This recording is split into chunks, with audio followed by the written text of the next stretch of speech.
मनाजिले Karbala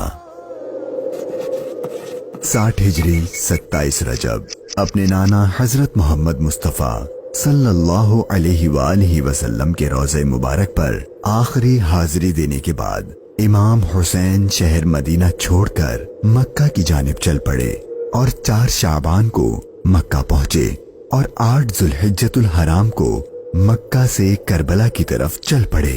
इस सफर में इमाम हुसैन रदियल्लाहु अन्हु ने तकरीबन 20 जगहों पर स्टे किया। उनमें से चंद मकामात जहां कोई वाकया पेश आया वो मकामात हम आपको दिखाएंगे।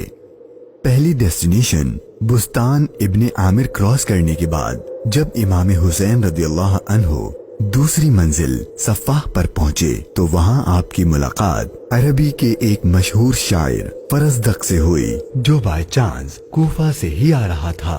आपने इससे कूफा की सिचुएशन के बारे में पूछा तो उसने कहा, ए नवासे रसूल, उनके दिल तो आपकी फेवर में है लेकिन उनकी तलवारें आपके अगेंस्ट हैं। इमाम हुसैन का तीसरा स्टे जाते इर्क नामी सुनसान और वीरान जगह पर हुआ जहां एक शख्स बशीर बिन गालिब ने इमाम हुसैन के काफले वालों को टेंट्स लगाते देखा तो वो बड़ा हैरान हुआ।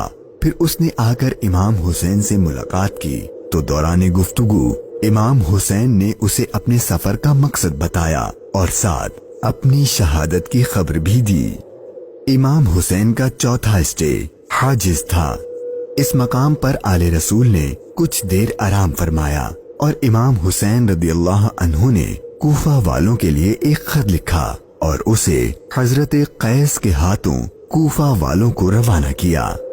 5वीं मंजिल बाजुल उयून और 6ठी मंजिल खुजैमिया को क्रॉस करके इमाम आली मकाम जब 7वीं मंजिल जरूद पर पहुंचे तो आपको जुहैर बिन अल कैस नामी शख्स मिले जो कि हजरत उस्मान गनी के करीबी लोगों में से थे और हज अदा करके आ रहे थे।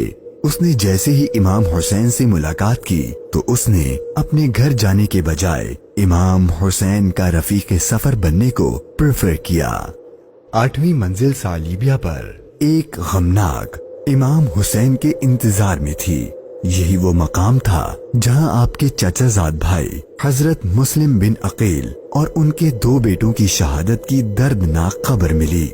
इस पर आपने खुतबा इरशाद फरमाया और हालात की संगीनी से काफले वालों को आगाह कर दिया ताकि कोई जाना चाहे तो चला जाए, लेकिन आपके साथ सफर शुरू करने वालों में से किसी ने पीठ न फेरी।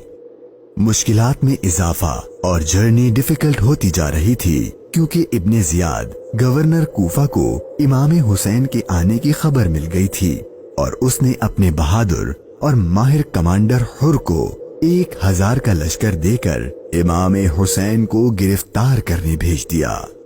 इमाम हुसैन जुहाला, बतने उकबा और शराफ से गुजरने के बाद जब 12वीं मंजिल सुरात पहुंचे तो आपका सामना हुर और उसके 1000 के लश्कर से हुआ।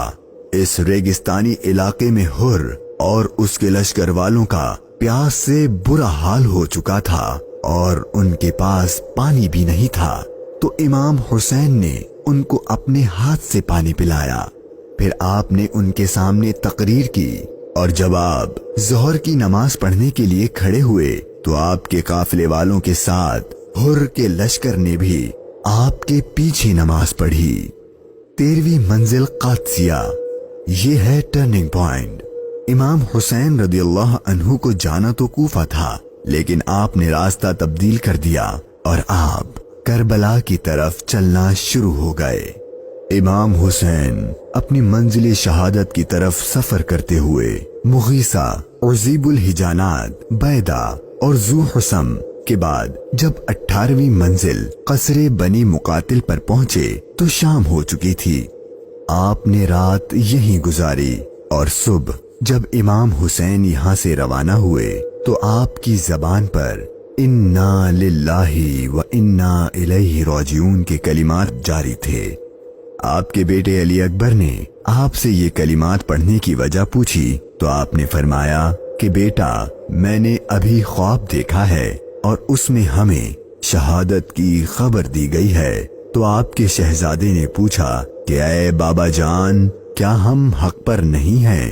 تو امام حسین نے فرمایا کیوں نہیں؟ تو آپ کے شہزادے نے بہادری سے جواب دیا کہ پھر موت سے کوئی ڈر نہیں۔ امام حسین کا سفر شہادت، سفر بقائے اسلام اپنے اینڈ کو پہنچنے لگا تھا۔ بس 2 اسٹاپ باقی تھے اور وہ ساری باتیں حقیقت ہونے والی تھیں جو بچپن سے آپ کی شہادت کے بارے میں مشہور تھیں۔ امام حسین جب اپنی سیکنڈ لاسٹ منزل نینوا پر پہنچے تو آپ کی آنکھوں کے سامنے بھی وہ سارا منظر گھومنے لگا جو آپ اپنے والد سے سنا کرتے تھے۔ ابھی امام نے تھوڑا ہی فاصلہ طے کیا تھا، ایک ریگستان میدان نظر آیا اور ابھی وہ سارا قیامت خیز منظر آپ کی نظروں میں گھوم ہی رہا تھا کہ ہر اپنے لشکر کے ساتھ ایک بار پھر آپ کے سامنے آ گیا اور اس نے بتایا کہ گورنر کوفہ ابن زیاد نے مجھے خط دیا ہے کہ آپ جس جگہ پر ہوں وہیں آپ کو روک لوں اور آپ کو ایک ایسی جگہ پر ٹھہراؤں جہاں پانی وغیرہ کچھ بھی نہ ہو۔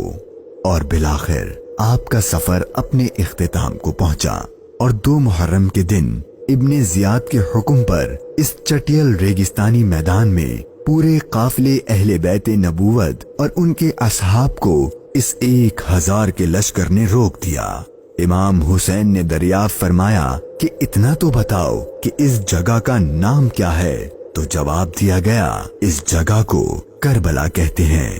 تو امام حسین نے اپنے خاندان سے فرمایا کہ بس یہی ہمارے ٹھہرنے کی جگہ ہے، یہیں ہمارا خون بہایا جائے گا اور یہیں ہماری قبریں بنیں گی۔ یہاں یزیدی فوج کی گستاخیاں دیکھ کر امام حسین کو سب سے پہلے روکنے والے حضرت حر رضی اللہ عنہ امام حسین کی بارگاہ میں معافی مانگ کر حاضر ہوئے اور اپنی جان آپ پر قربان کر دی۔ یہی کربلا کا میدان آپ کے طویل سفر کی 20ویں اور آخری منزل تھی، اور 8 دن بعد اہل بیت اطہار پر ظلم و ستم کر کے آپ پر اور اہل بیت پاک پر پانی بند کر کے آپ کے ساتھیوں کو بھوک اور پیاس کی حالت میں شہید کر دیا گیا۔ اور 61 ہجری 10 محرم یعنی عاشور کے دن تپتے صحرا 3 دن کی بھوک اور پیاس اور سجدے کی حالت میں امام حسین کو شہید کر دیا گیا۔ انا للہ و انا الیہ راجعون۔